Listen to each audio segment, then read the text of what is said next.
Assalamualaikum warahmatullahi wabarakatuh. Waalaikumsalam warahmatullahi wabarakatuh. Selamat pagi dan salam bahagia buat kita semuanya. Alhamdulillahirabbil alamin. Assalatu wassalamu ala asrofil anbiya'i wal mursalin wa ala alihi wa ashabihi rasulillahi ajma'in. Asyhadu an la ilaha illallah wa asyhadu anna Muhammadan abduhu wa rasuluhu mala nabiyya ba'da. Allahumma sholli ala Muhammad wa ala ali Muhammad amma ba'du. Bapak Ibu peserta sosialisasi PKPU 5 tahun 2020 dari KPU Provinsi Riau yang saya hormati. Pertama sekali mari kita menyampaikan puji syukur kepada Tuhan yang Maha Kuasa, Allah Subhanahu wa taala, karena pagi ini kita diberikan kesehatan sehingga kita bisa mengikuti agenda-agenda aktivitas kita sehari-hari dengan baik, khususnya sosialisasi PKPU 5. Pada pagi hari ini alhamdulillah di KPU Provinsi Riau telah hadir dalam diskusi kita. Pertama Ketua KPU Provinsi Riau Bapak Ilham Muhammad Yasir. Kemudian beliau ada di belakang saya persis. Kami berjaga jarak karena memang begitu protapnya. Nanti kalau beliau berbicara saya pulang mundur yang ke belakang kan. Yang saya hormati juga Pak Joni Suhaidi di posisi kiri saya, tidak tertangkap oleh layar tapi insya Allah jiwanya sudah ada di layar kita. Pak Joni Suhaidi Ketua Divisi Teknis KPU Provinsi Riau. Di dalam layar kita ada juga Pak Rudinal pakai kacamata meskipun beliau usianya lebih tua dari saya, tapi kayaknya tampilannya setara lah dengan saya ya. Masih muda. Selamat pagi Pak Rudinal. Dan alhamdulillah dari tangkapan layar kami ini ada Ketua KI ya, Pak Sufran. Selamat datang Ketua. Kemudian ada juga Badan Kesbang Pol Provinsi. Tertulis di sini Ibu Janres ya. Kalau saya salah mohon dikoreksi. Mungkin ini yang mendaftar atau bagaimana nanti bisa bersilaturahmi. Ada Kepala Biro Pemerintahan ya. Kemudian ada Ombudsman Provinsi Riau Pak Ahmad Fitri ya. Kemudian ada ini saya nggak, yang nama Pak Bambang Suwarno saya nggak hafal dari lembaga mana. Oh dari RTV ya. Oh dari RTV alhamdulillah. Kemudian ada dari PPUA. Nah itu yang di komputer itu. Komunitas Disabilitas Provinsi Riau. Ada dari DPD IMM Riau. Kemudian ada Bapak Asrar Rais KPID Provinsi Riau. Selamat datang senior kami Abangda. Kemudian ada teman-teman PMKRI Persatuan Mahasiswa Katolik Republik Indonesia Provinsi Riau khususnya Pekanbaru. Tapi mohon maaf ini Adinda saya belum hafal namanya karena di situ tidak tertulis nama, mohon maaf. Ada Dinda Asnawir dari Ketua kami Kesatuan Aksi Mahasiswa Muslim Provinsi Riau. Kemudian ada Junelka Lisendra Padang dari teman-teman GMKI Gerakan Mahasiswa Kristen Indonesia. Kemudian juga ada teman dari LP3KD Provinsi Riau Laurentius Purba. Kemudian ada Riki Handika. Kemudian ada Forum TBM Taman Bacaan Masyarakat kawan-kawan komunitas literasi di Provinsi Riau Kak Sari. Kemudian ada ini Gamakom ya dari teman-teman UIN ya Dr. Elviandri. Wajahnya saya hafal tapi nama Gamakom ini yang saya belum populer. Tapi kalau wajahnya ini senior kita lah ini kira-kira. Kemudian ada juga IPM Dinda Tia Safira. Assalamualaikum Adinda. Nah, ini peserta perempuan tidak banyak ya, ada beberapa nih, ada 3 ya. Mudah-mudahan yang lain nanti bisa menyusul. Bapak Ibu, dengan mengucapkan Bismillah, kita akan memulai diskusi kita ini. Sesi pertama kita akan mendengarkan semacam preambul pembukaan dari Ketua KPU Provinsi Riau. Mengapa PKPU 5 ini penting untuk disosialisasikan kepada para pihak dan seterusnya, apa urgensinya akan disampaikan oleh Pak Ilham.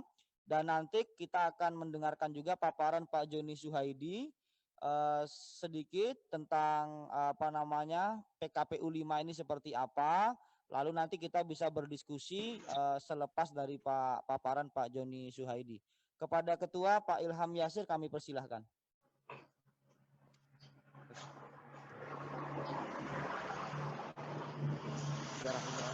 Assalamualaikum warahmatullahi wabarakatuh. Alhamdulillahirrabbilalamin. Wassalatu wassalamu ala asrafil anbiya wal mursalin wa ala alihi wa sahbihi rasul ajma'in. Rabbitu billahi rabba wa bil islami dina wa nabiyya wa rasula. Puji syukur Allah Subhanahu wa taala pada pagi yang berbahagia ini ya. Jumat berkah ya. Kebetulan hari Jumat ya. Kita masih bisa bermuajahah ya walaupun melalui daring ya. Tidak secara langsung ya. Menyesuaikan juga dengan kondisi new normal ini kebetulan kita tidak bisa melakukan membatasi pertemuan-pertemuan secara langsung dalam jumlah banyak. Kemudian salawat beriring salam marilah kita panjatkan kehadiran junjungan alam Nabi besar Muhammad dengan ucapan Allahumma shalli ala Muhammad wa ala Muhammad. Yang saya hormati para bapak ibu yang hadir, mungkin tidak bisa saya sebutkan satu persatu. Tadi sudah disapa oleh Pak Nugi. Yang jelas tadi dari Pemprov ya cukup banyak saya lihat, ada Karo pemerintahan ya, kemudian ada tadi saya Kominfo juga hadir, kemudian ada Pak Kaban Kesbangpol juga hadir. Terima kasih Pak kehadirannya, merupakan support Pemprov terhadap kegiatan kami ini ya, dalam kita membackup rekan-rekan di 9 kabupaten kota ya, baik KPU-nya maupun Pemdanya. Kemudian yang saya hormati kolega kami, Ketua Komisi Informasi Publik ada Bang Zufra ya, juga hadir ya. Kemudian Wakil Ketua KPID ada Pak Asral Rais ya juga hadir ya. Kemudian Pak Sek kami ya, Pak Sek Pak Rinal ya. Beliau dari jauh nih, kayak dari Jakarta Pak ya, atau di Pekanbaru.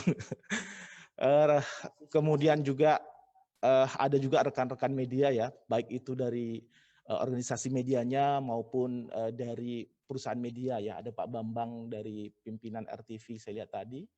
Ada dari studio ini Bu Puji ya. Studio TVRI langsung nih kelihatan Bu Puji ya. Kemudian adik-adik kami yang tercinta dari kemahasiswaan ya, ada dari PMKRI ya, dari Muhammadiyah, dari kami ya, dari HMI saya kayaknya belum kelihatan ya. BEMSI juga ada ya, BEMSI ya. Kemudian dari juga perguruan tinggi ya. Ada Pak Elpiandri ya, saya lihat tadi ya dari UIN ya, Dr. Elpiandri juga dari hadir juga. Nah tentunya mengucapkan kami terima kasih Pak atas kehadirannya Pak pada pagi hari ini. Memang dalam suasana kondisi keterbatasan ini kami dituntut untuk melakukan sosialisasi sehingga kami menggunakan ruang-ruang yang ada ini ya, berkreasi lah ya, bersiasat ya bagaimana sosialisasi bahwa kita sedang melaksanakan pemilihan lanjutan yang tertunda ya pada bulan Maret kemarin ya.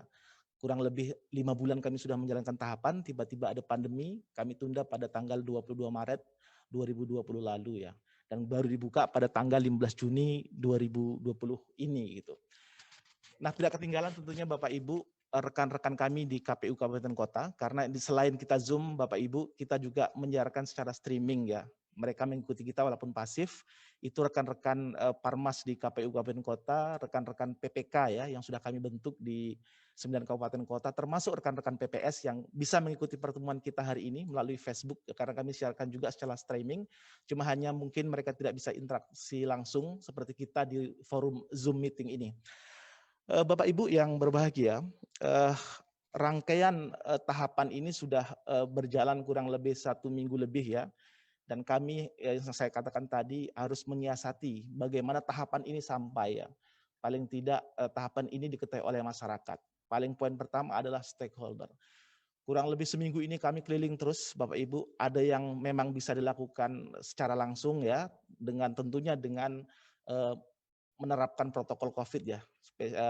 Physical distancing ya. Kemarin berkunjung ke Pak Kapolda kita terapkan physical distancing.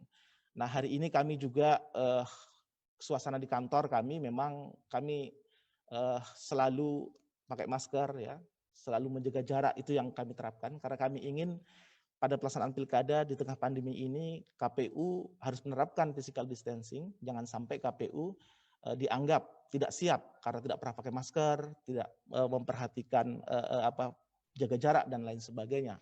Nah, ini yang kami lakukan selama tahapan pemilihan lanjutan di tengah pandemi. Nah, memang pada saat ini satu regulasi yang sudah keluar dalam pelaksanaan pemilihan lanjutan ini adalah PKPU 5 tahun 2015. PKPU 5 bagi kami ruh kami menjalankan tahapan lanjutan ya. Setelah kami dipayungi dengan Perpu nomor 2 tahun 2020 ya tentang Perpu tentang pelaksanaan pemilihan kepala daerah yang salah satunya ketika bulan September kami tidak bisa menjalankan, itulah payungnya ada di Perpu 2 tahun 2020 sehingga KPU punya kewenangan menyusun tahapan. Perpu memang menegaskan pada bulan September ya, pada bulan Desember ya. Tapi seandainya nanti bulan Desember katakanlah nanti ternyata ada gangguan lagi ya dengan bencana atau lain sebagainya, memang tidak diatur bagaimana kelanjutannya.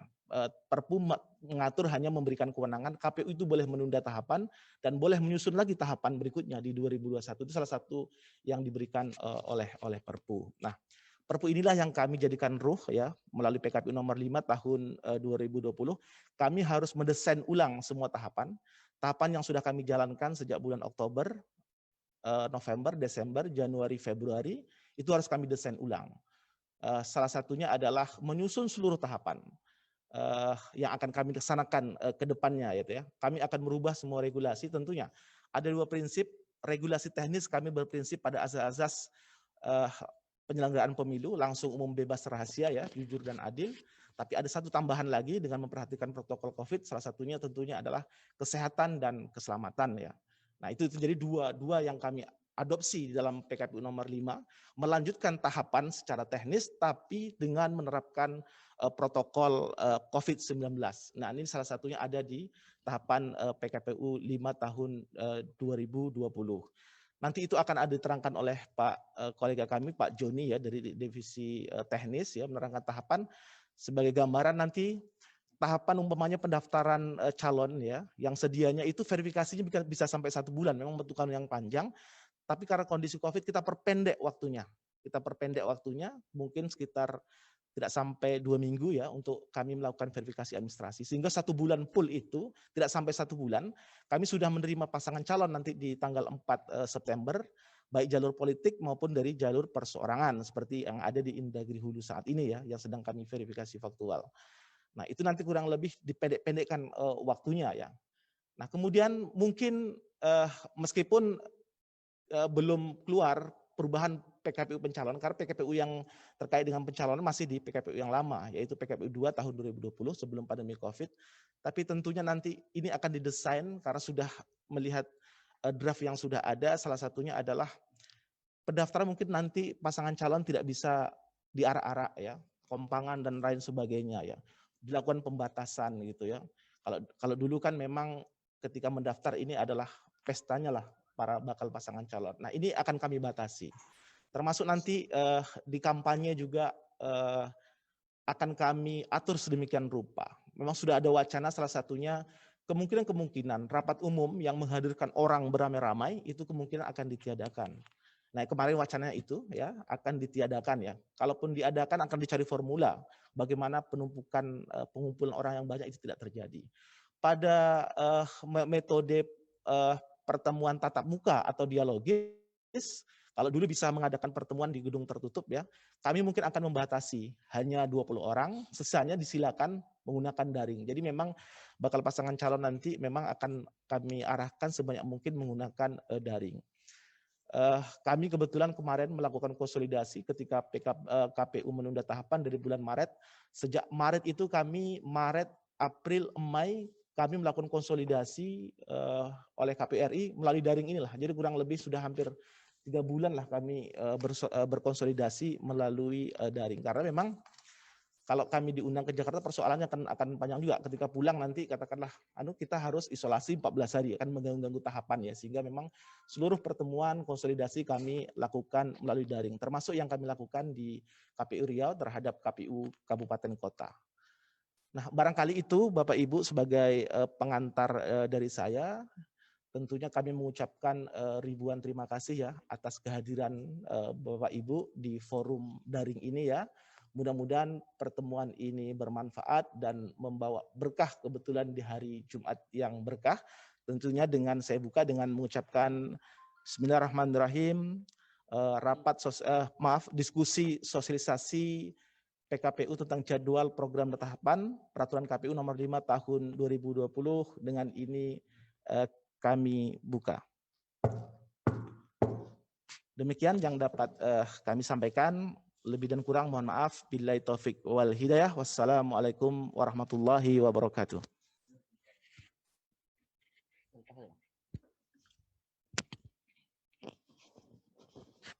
Terima kasih Pak Ilham Muhammad Yasir atas pengantar dan telah membuka acara sosialisasi ini. Bapak Ibu, kami minta bantu saudara admin untuk memasukkan menampilkan slide presentasi. Mungkin bisa dibantu teman-teman sekretariat untuk menghunting. Ini sudah mulai, alhamdulillah. Untuk diseminasi sosialisasi PKPU nomor 5 ini, kita akan mendengar paparan dari salah satu anggota KPU Provinsi Riau, Pak Joni Suhaidi. Pak Joni Suhaidi ini sudah menjadi anggota KPU sejak tahun 2003 ketika KPU didirikan pasca reformasi.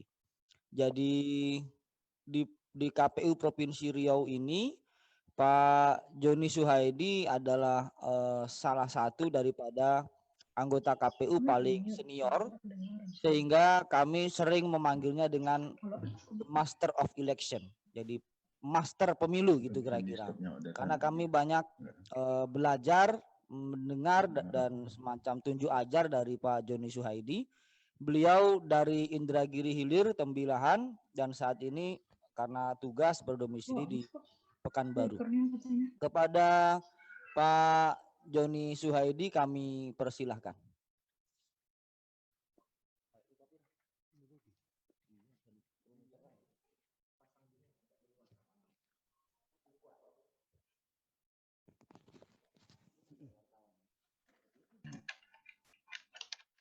Ya, dicucuk nggak dicucuk, dia harus keluar suaranya. Terima kasih Mas Nugi. Masuk anggota KPU yang sudah melanglang buana, ya, mulai dari Bawaslu RI, kemudian sampai ke KPU Provinsi Riau. Cuman jaringannya cukup luas.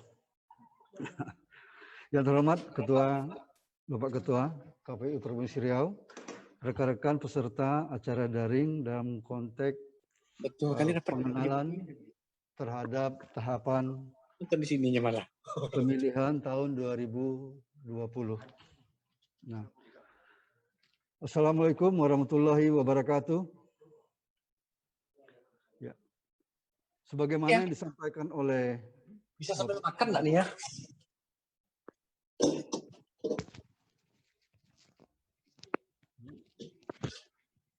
Oh, bentar, ada kesalahan teknis. Gitu. Nah, sebagaimana disampaikan oleh Bapak Ketua KPU Provinsi Riau, bahwa pelaksanaan pemilihan lanjutan serentak tahun 2020 adalah menindaklanjuti dari dipendingnya tahapan pemilihan di bulan Maret kemarin oleh karena adanya pandemik COVID-19 ini. Nah, kemudian berdasarkan PKPU nomor 5 tahun 2020, maka pemilihan lanjutan serentak 2020 dilanjutkan, yang mana tadi dimulai pada tanggal 15 Juni tahun 2020.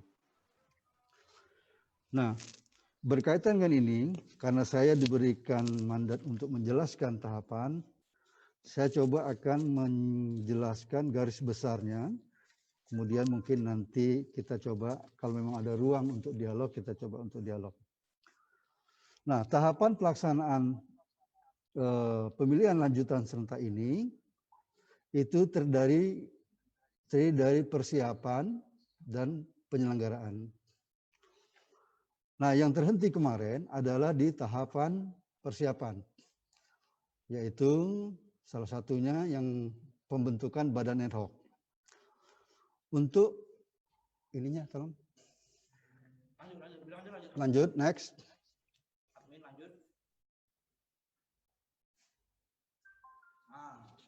Terus ya, ini outline ya, outline paparan, dasar hukumnya, kemudian tahapan persiapan. Nah ini, di poin 2 ini,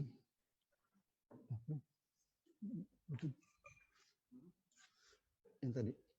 Sebelumnya. Iya, sebelumnya. Sebelumnya dulu, sebelumnya. Ya, nah ini. Nah, di tahapan poin 2 inilah di mana kegiatan-kegiatan yang terhenti, A itu masa kerja badan ad hoc, ya. Kemudian pembentukan PPDP, pendaftaran pemantau dan pemutaran data pemilih. Nah, untuk persiapan terhadap masa kerja pembentukan badan ad hoc, kemarin ketika di tahapan awal itu sudah terbentuk di Riau ini di 9 kabupaten kota untuk penyelenggara tingkat kecamatan, yaitu PPK. Yang tertunda adalah pelantikan atau pembentukan daripada PPS. Nah, selanjutnya juga diatur untuk pembentukan PPDP, ini juga dilakukan penundaan, termasuk pendaftaran pemilih dan juga pendaftaran pemantau. Nah, berdasarkan PKPU nomor 5, next ya. Lanjut. Nah, terus ini dasar hukum, nanti tinggal dibaca saja. Terus. Ya. Lanjut. Nah, ini dia. Nah, jadi masa kerja Badan Penyelenggara ad hoc berdasarkan PKPU nomor 5 itu dimulai tanggal 15 Juni ya, karena terpending kemarin sampai dengan 31 Januari 2021. Nah, PPS baik sebelumnya untuk PPK ini mereka kemarin sudah dilantik, hanya masa tugasnya diaktifkan kembali di 15 Juni 2020. Namun untuk PPS mereka sudah dibentuk cuman belum dilantik, maka dilaksanakanlah kemarin tanggal 15 Juni tahun 2020. Dan alhamdulillah seluruh PPS yang ada di 9 KPU kabupaten kota yang melaksanakan pemilihan serentak lanjutan sudah selesai. Tinggal lagi pembentukan sekretariat dan insya Allah itu juga sudah selesai dalam minggu ini. Nah, untuk KPPS nanti ini 1 bulan sebelum hari H, yaitu sekitar bulan November tahun 2020. Next. Nah, ini pembentukan dan masa kerja PPDP. Nah, pembentukan masa kerja PPDP itu tanggal 24 Juni ini, artinya tinggal sekitar Online. Halo? Bahan beli. Itu istri itu apa ya? Gak lama beli, jadi perlu lagi musim-musim apa? Zoom nih. Nah, halo? Untuk pembentukan PPDP, kenapa ini juga diatur kemarin masuk dalam kategori penundaan? Karena PPDP itu dibentuk tanggal 24 Juni. Nah, kalau dihitung dari sekarang, proses untuk pembentukan PPDP itu tinggal sekitar mau seminggu lagi ya, sudah mulai. Dan kemudian berakhir nanti 14 Juli, maka PPDP ini sudah bisa bekerja. Nah, apa itu PPDP? PPDP ini ya panitia pendaftaran coklit ya, pemilih. Nah, PPDP ini nanti akan dibentuk. PPDP ini nanti akan dibentuk sesuai dengan indeks jumlah TPS yang ada. Nah, berdasarkan hasil estimasi sementara, ya, jumlah TPS di 9 KPU kabupaten kota itu berjumlah sekitar 8.000, berjumlah sekitar ya, jumlah TPS ya 8.400. Ya. Jumlahnya sekitar 8.400 TPS. Jadi 1.800 PPDP.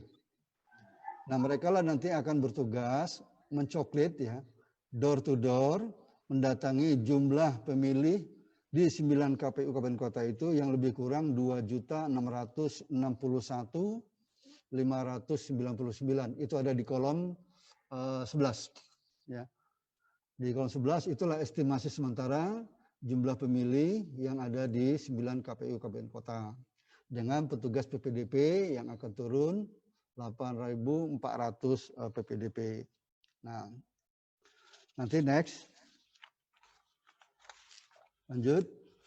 Nah, kemudian tahapan selanjutnya ini adalah pendaftaran pemantau ya. Itu ringnya nanti mulai dari 1 November sampai 2 Desember ya. Nah, lanjut. Lanjut di penyelenggaraan kita. Nah, ini nah salah satu persiapan yang masuk kategori persiapan tahapan ini adalah pemutaran daftar pemilih. Nah, pemutaran pemilih ini dimulai nanti tanggal 15 Juni ya. Jadi PPDP ketika sudah dibentuk ya, dia akan mulai melakukan rekapitulasi yaitu nanti melakukan coklit yaitu mulainya tanggal 15 Juli sampai 13 Agustus, yaitu 1 bulan. Ya. Nah, dalam 1 bulan inilah maka kegiatan yang dilakukan biasa pada umumnya rangkaian kegiatan pendaftaran pemilih adalah nanti daftar pemilih tersebut akan kita kirim ke PPS untuk disampaikan kepada PPDP.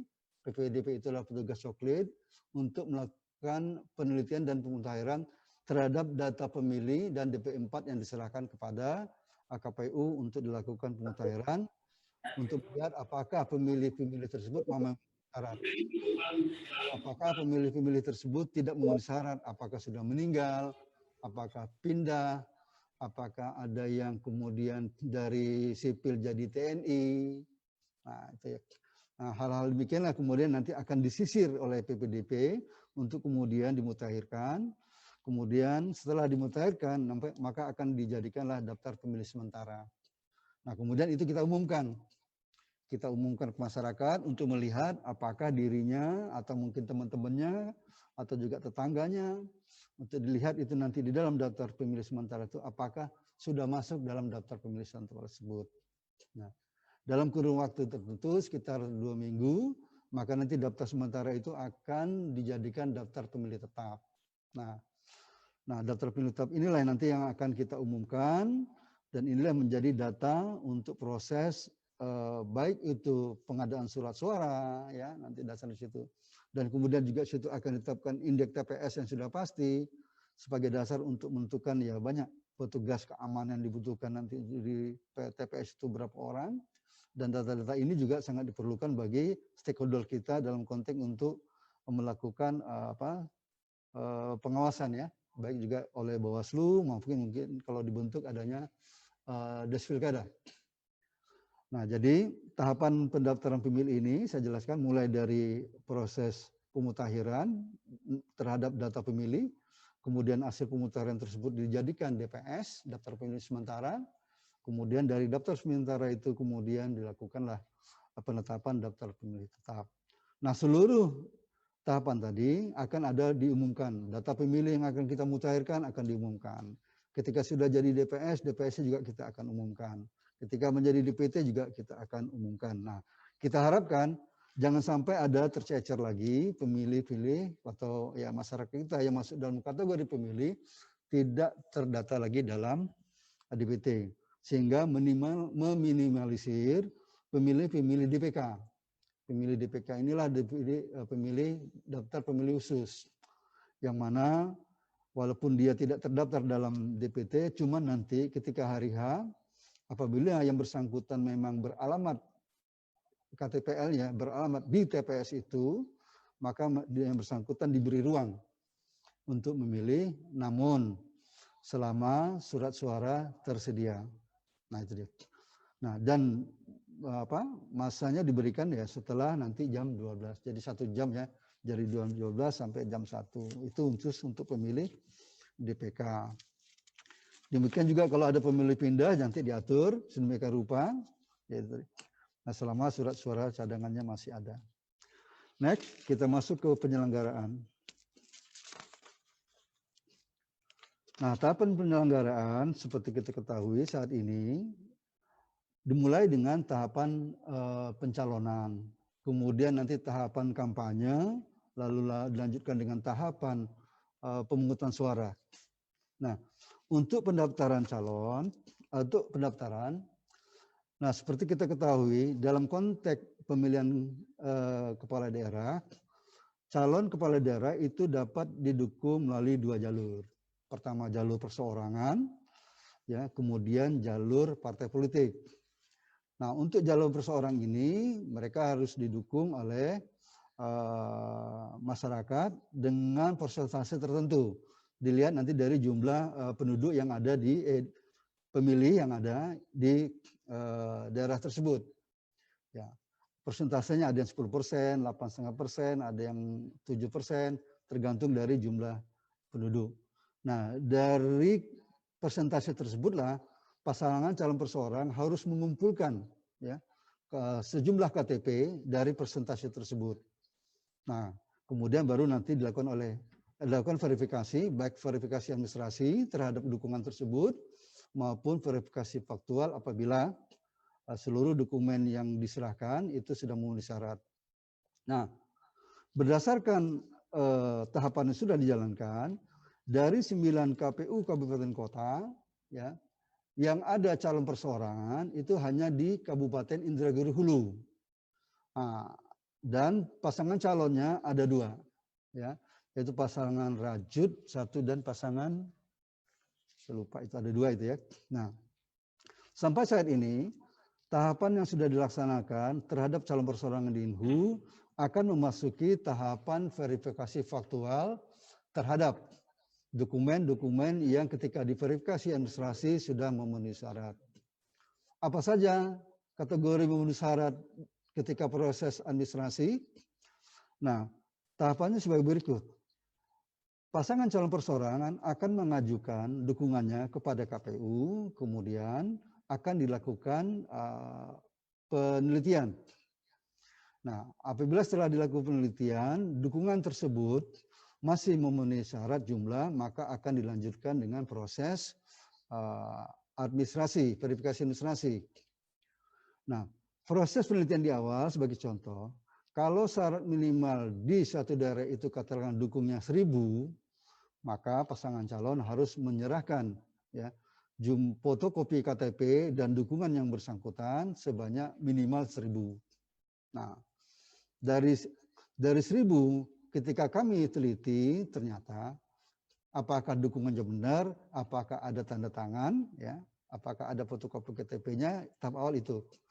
Kalau ternyata semuanya memenuhi syarat, maka yang bersangkutan bisa kita tindak lanjuti untuk dilakukan verifikasi administrasi terhadap elemen data yang ada di KTP, apakah sesuai dengan KTP-nya, fotokopi KTP ya.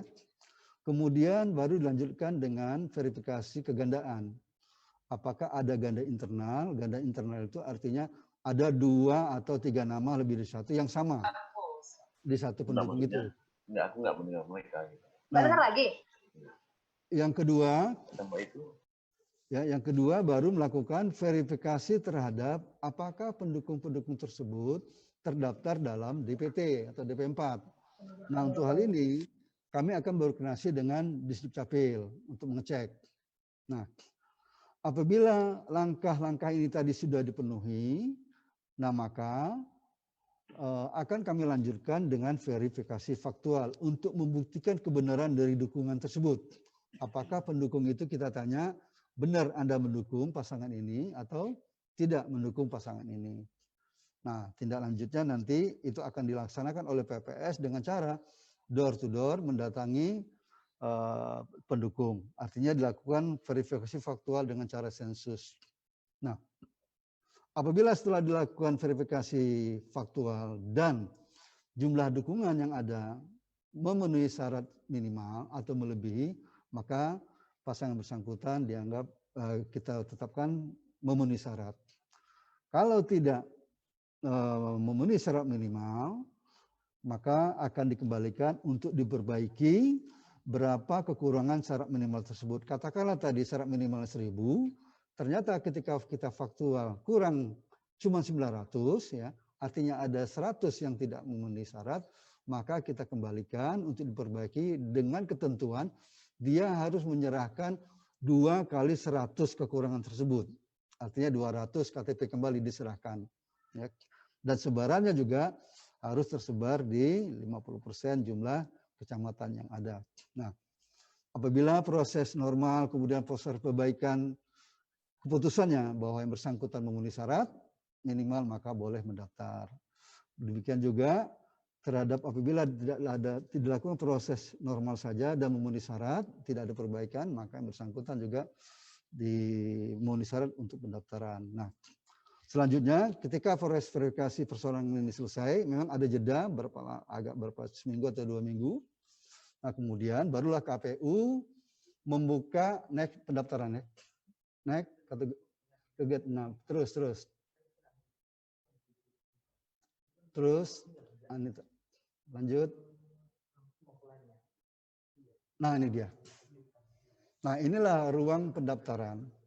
Nah, dalam pendaftaran ini maka pasangan calon perseorangan yang memenuhi syarat, maka dia akan mendaftar tanggal 4 sampai 6 September. Seperti di awal yang saya sampaikan tadi, ada 2 kategori untuk pendaftaran calon ini. Dia boleh diusung secara perseorangan maupun dari partai politik. Nah, maka ketika tanggal 4 dan 6 September ini, pasangan calon yang memenuhi syarat perseorangan dan pasangan calon yang didukung oleh partai politik, setelah kami lakukan verifikasi dan dukungan partai politik tersebut memenuhi syarat, katakanlah jumlah dukungannya, persentasenya memenuhi syarat, kemudian SK-SK-nya termasuk syarat dari syarat calon maupun syarat pencalon yang memenuhi syarat, maka ya silakan dia untuk mendaftar di KPU. Nah, mekanismenya, maka nanti akan kami lakukan proses verifikasi, sambil berjalan juga nanti akan dilakukan proses pemeriksaan kesehatan. Nah ini rinciannya tahapan, sambil garis besar saja. Ketika yang bersangkutan memenuhi syarat, maka nanti akan kita tetapkan itu pada tanggal 23 September tahun 2020. Nah, sehingga berapapun nanti pasangan calon yang lolos, maka dia akan berhak untuk mengikuti ikut pencalonan. Cuman yang perlu diketahui, untuk pasangan perseorangan ini, katakanlah tadi yang bersangkutan memenuhi syarat di proses verifikasi. Nah, kemudian ketika pendaftaran, yang bersangkutan boleh mendaftar, ya mau mendaftar atau tidak mendaftar diperbolehkan. Artinya katakan begini, pasangan calon perseorangan sudah memenuhi syarat minimal, lalu kategorinya mereka kita persilakan mendaftar. Silakan, dia mau mendaftar boleh, tidak mendaftar juga boleh. Barangkali dalam perjalanan ada proses perubahan dukungan. Nah, oleh karena itu, maka prosesnya kita lanjutkan. Nah, kemudian bagaimana kalau umpama ada calon tunggal? Apabila ada calon tunggal dan hanya calon tunggal, maka oleh KPU dibuka kembali proses pendaftaran perpanjangan. Nah, dalam proses perpanjangan ini ya, silakan calon yang mau mendaftar lagi, dan bagi calon perseorangan yang tadi lolos verifikasi yang di awal tidak mendaftar, apabila nanti di perpanjangan dia mau mendaftar itu diperkenankan. Nah, sehingga kami akan lanjutkan itu dengan proses verifikasi seperti ada di gambar ini, mulai dari verifikasi syarat calon, lalu kemudian kita umumkan kepada masyarakat sambil melakukan proses pemeriksaan kesehatan, lalu verifikasi syarat calon, syarat verifikasi syarat calon itu ya termasuk syarat-syarat individual calon itu, ya apakah ijazahnya benar, apakah usianya sudah cukup, termasuk ijazahnya segala macam. Nah, kalau dokumen syarat pencalonan, nah seperti di ini ya, yang tanggal 4 sampai 6 September itu kami mengecek apakah partai pengusungnya sudah sesuai ketentuan persentase, ya. Nah, apakah dokumen-dokumen partai politiknya benar, baik pengurusannya, sekretaris, ketuanya kita lihat kebenarannya. Nah, baru nanti kita cek verifikasi syarat calon, yaitu syarat perorangan dari calon tersebut. Nah, apabila verifikasi syarat calon dan syarat pencalonan itu sudah memenuhi syarat, maka kami akan tetapkan di tanggal 23 September tahun 2020. Nah, lalu itu kan kami umumkan juga. Oke, lanjut. Nah, ini masa kampanye yang sudah disampaikan oleh Pak Ilham tadi, itu akan dilaksanakan pada tanggal 26 September sampai 5 Desember tahun 2020. Saya rasa ini nggak perlu saya perpanjang karena tadi sudah jelas disampaikan oleh Pak Ketua. Lanjut. Terus laporan audit kampanye, nah ini nanti adalah seluruh dana-dana kampanye dari rekan-rekan peserta, ya, pasangan calon wajib melaporkan dana awal kampanye, lalu berapa dana yang diterima, lalu pengeluarannya berapa, lalu nanti akan diaudit oleh auditor yang akan kita tetapkan, ya. Nah, lanjut. Nah, inilah yang krusial adalah pemilihan serentaknya itu pada tanggal 9 Desember tahun 2020. Nah, dalam konteks pemilihan pada tanggal 9 Desember tahun 2020 ini, nah maka kami akan berusaha bagaimana ya pelaksanaan ini dapat berjalan dengan baik. Nah, bagaimana rujukan dari kegiatan-kegiatan yang ada ini? Sampai hari ini kami masih mengacu kepada PKPU yang lama. Nah, lalu bagaimana? Sekarang kondisinya COVID. Nah, dalam kondisi sekarang, dalam PKPU, draft PKPU yang ada, kami melihat bahwa standar protokol COVID itu sudah akan dimasukkan ke dalam PKPU pemilihan lanjutan serentak ini. Nah, memang yang perlu diatur adalah terhadap tahapan-tahapan yang meliputi kegiatan orang banyak. Seperti saya sampaikan ya ketika proses dukungan calon persorangan ini seperti di Inhu.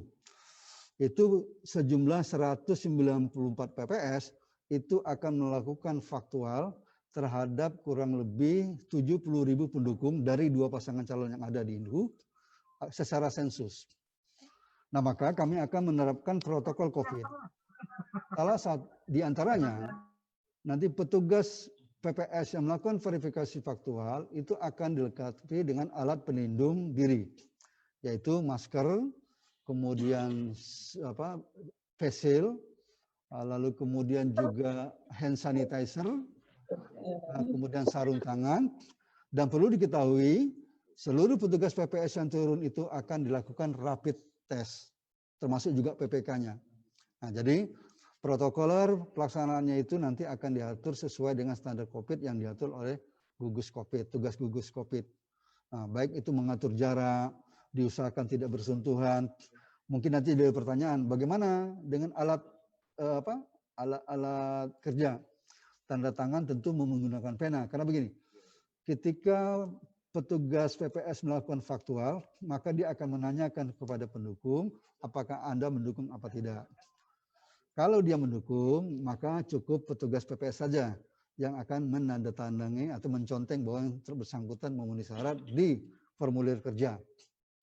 Tapi kalau yang bersangkutan tidak mendukung, maka di samping dia menyatakan tidak mendukung, yang bersangkutan kami berikan formulir lampiran BA5 untuk yang bersangkutan mengisi pernyataan bahwa dia tidak mendukung. Kenapa ini dilakukan? Konteksnya ada 2. Dan nilainya ada. Halo, kalau yang bersangkutan tidak mendukung tapi tidak mau mengisi lampiran BA5, maka pernyataan tersebut dianggap memenuhi syarat.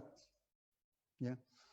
Tapi kalau dia mendukung, ya, dan dia tidak mendukung, tapi dia mengisi formulir lampiran BA5, maka pernyataan yang bersangkutan kita nyatakan tidak memenuhi syarat. Nah, dalam konteks ini, maka ketika mengisi formulir dan mendatangkan formulir menggunakan alat tulis namanya pena atau bolpen.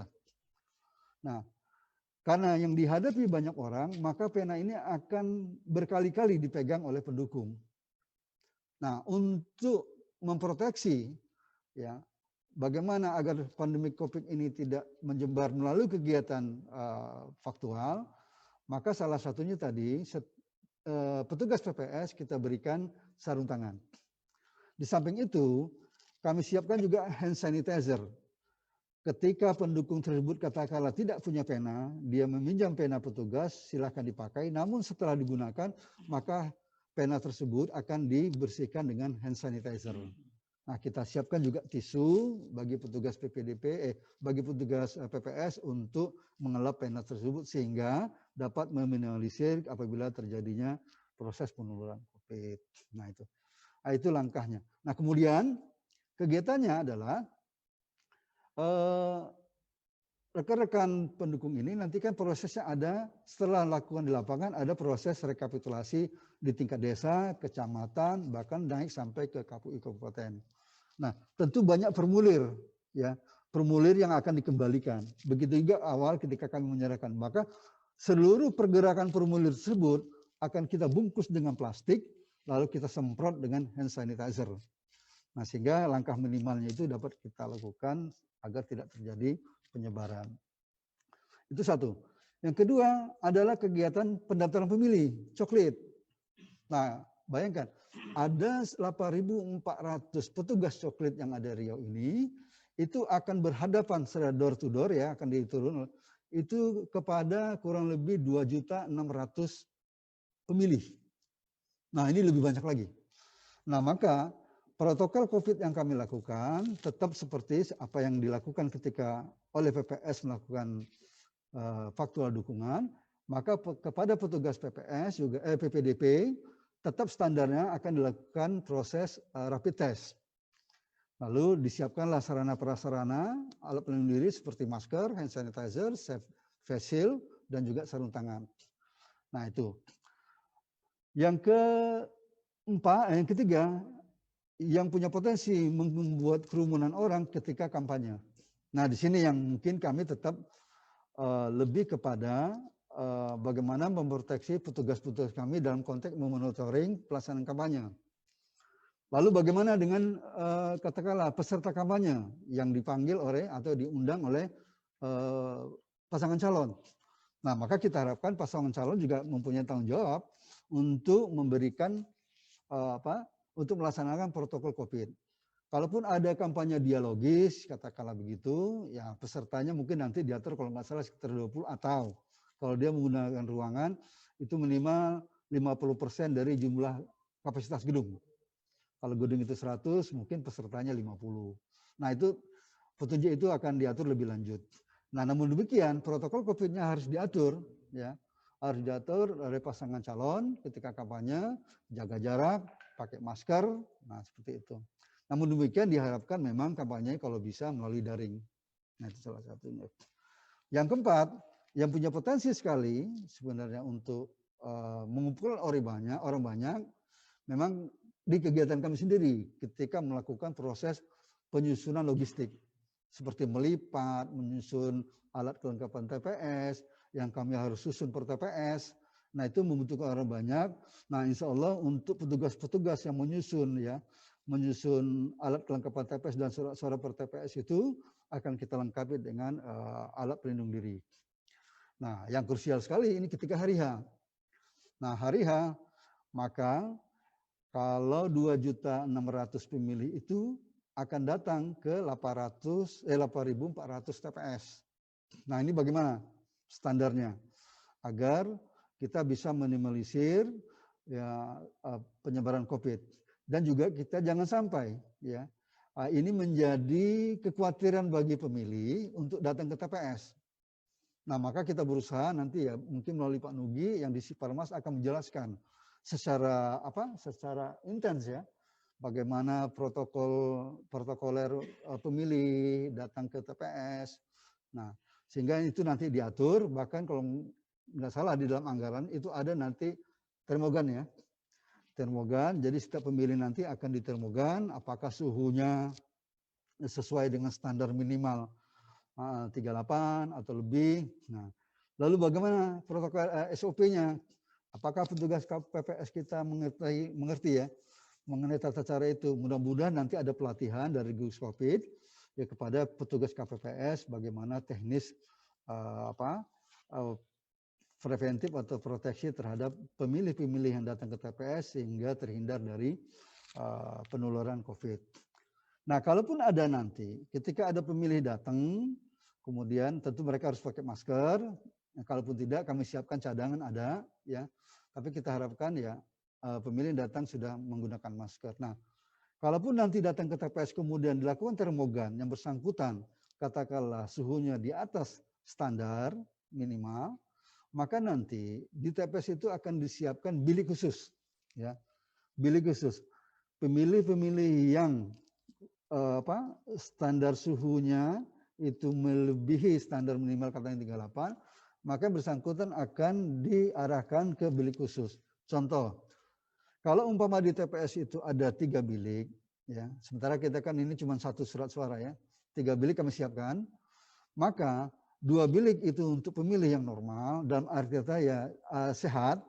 Kemudian yang 1 bilik mengantisipasi kalau ada pemilih yang datang, kemudian mereka suhunya cukup tinggi. Sehingga kita arahkan ke bilik tersebut untuk yang bersangkutan melakukan pemilihan. Nah, itu konteks ini. Lalu bagaimana dengan alat coblos?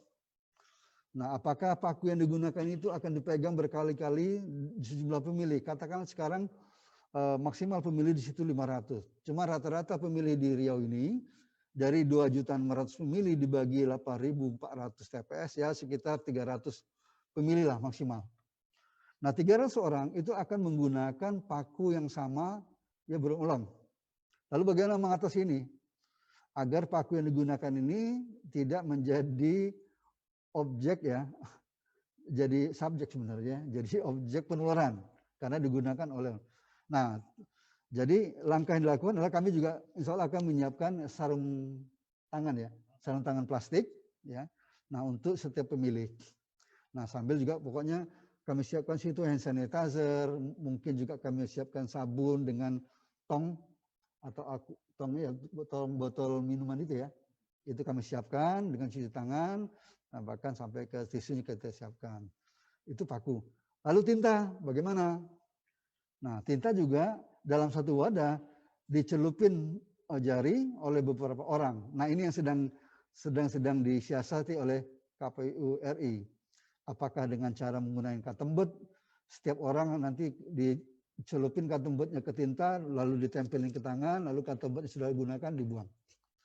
Nah, jadi kalau umpama ada 300 pemilih, ya ada katembet di situ sekitar 300, ya, untuk mencolok tinta ke jari pemilih.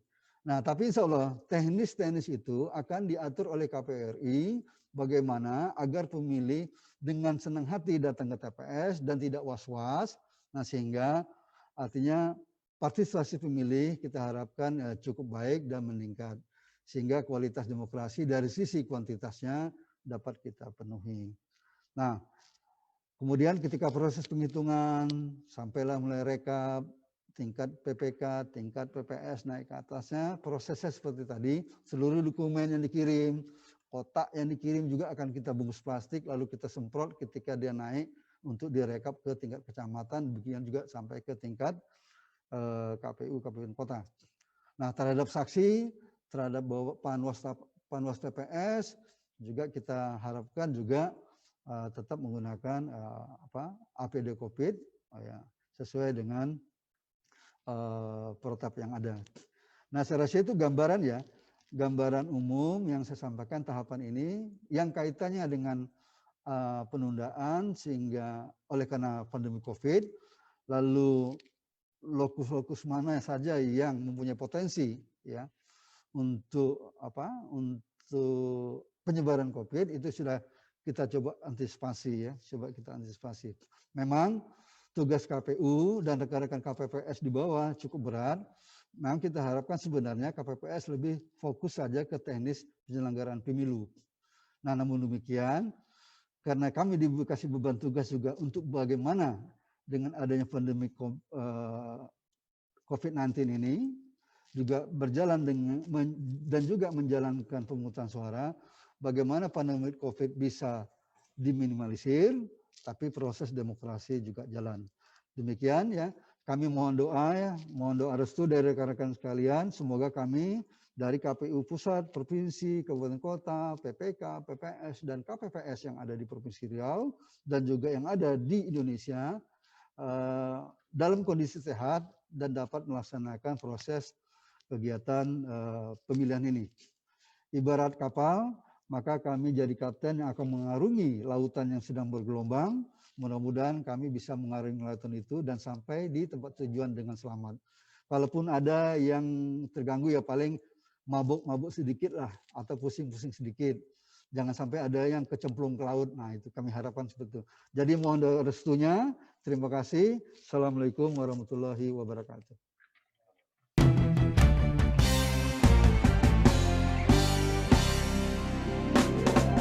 Tiba saatnya kita untuk memilih di bilik suara, coblos yang